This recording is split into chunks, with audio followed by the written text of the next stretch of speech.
My fiancée, Sarah, and I were the perfect couple. We had it all planned out. A beautiful wedding, a cozy house in the suburbs, 2 kids, maybe a dog.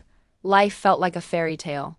Sarah was the light of my life, vivacious, kind, and with a laugh that could brighten the darkest day. We were just weeks away from our wedding when our world was shattered. I remember the phone call like it was yesterday. The sterile, calm voice on the other end telling me Sarah had been in a serious car accident. My heart stopped. I rushed to the hospital, my mind a whirlwind of terrifying scenarios. When I saw her lying in that hospital bed, connected to a web of tubes and machines, a part of me broke. The doctors explained the extent of her injuries. She had survived, but she would be paralyzed from the waist down.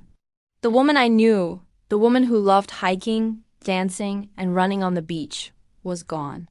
In her place was someone who would need constant care, someone whose life would be confined to a wheelchair. In the days that followed, I tried to be strong. I sat by her bedside, held her hand, and told her everything would be okay.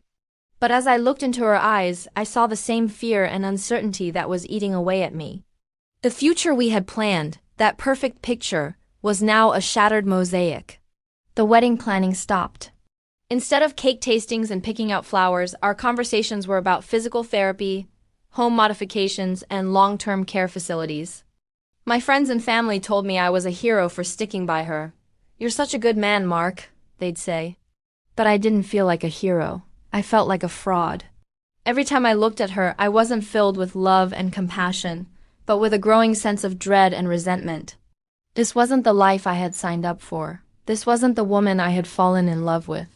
It sounds horrible to say, but that's the raw, ugly truth. I started staying late at work, finding excuses to not visit the hospital. The calls from her parents became more frequent, their voices tinged with a questioning tone I couldn't face.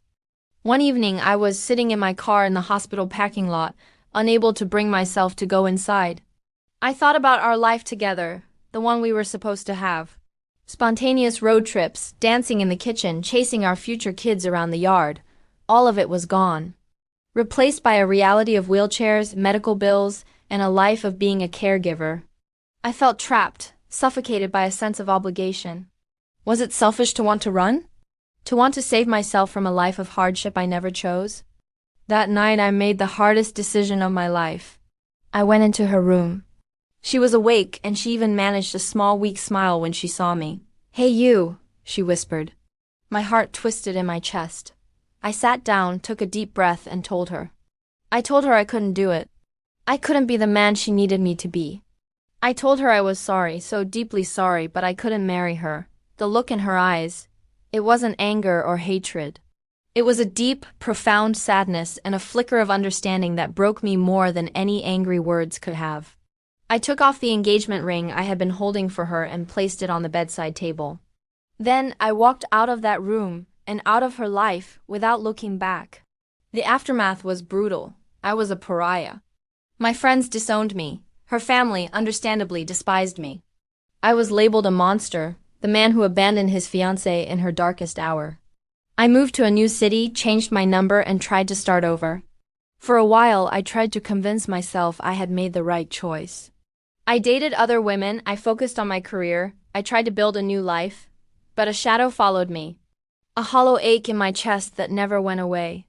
Every happy couple I saw, every wedding I was invited to, was a painful reminder of what I had thrown away.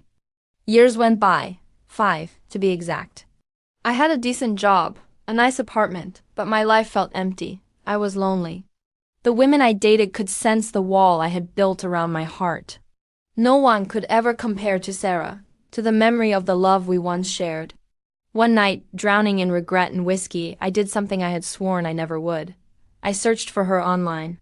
It didn't take long to find her. She was a motivational speaker. There were videos of her, on stages, in her wheelchair, speaking to auditoriums full of people. Her face had changed. There were new lines of strength and wisdom, but her smile was the same bright and full of life. She spoke with a power and confidence that mesmerized me.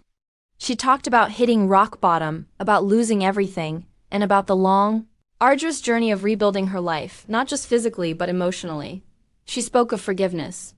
She talked about the man who had left her, and instead of bitterness, There was a surprising note of gratitude in her voice. She said his leaving was the cruelest, and yet kindest, thing that could have happened. It forced her to find a strength within herself she never knew she possessed. It freed her from being a burden and allowed her to become her own hero. I watched video after video, my face wet with tears. She was more than just surviving, she was thriving. She had a foundation that helped others with spinal cord injuries. She had a husband, a handsome man who looked at her with pure adoration. They had a daughter. They had the life we were supposed to have. And in that moment, I saw it all with painful clarity. I hadn't been running from her disability.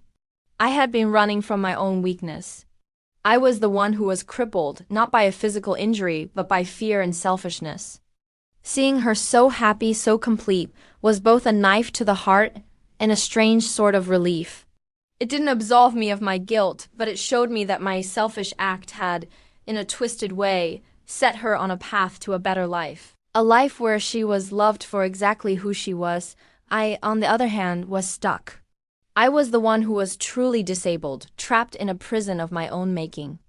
I closed the laptop and looked at my reflection in the dark screen. The man staring back was a stranger. I had traded a lifetime of love for a moment of cowardice. And that was a sentence I would have to live with for the rest of my life. The fairy tale did come true, just not for me.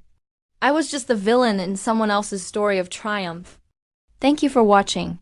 If you or someone you know is struggling with difficult life changes, remember that support is available.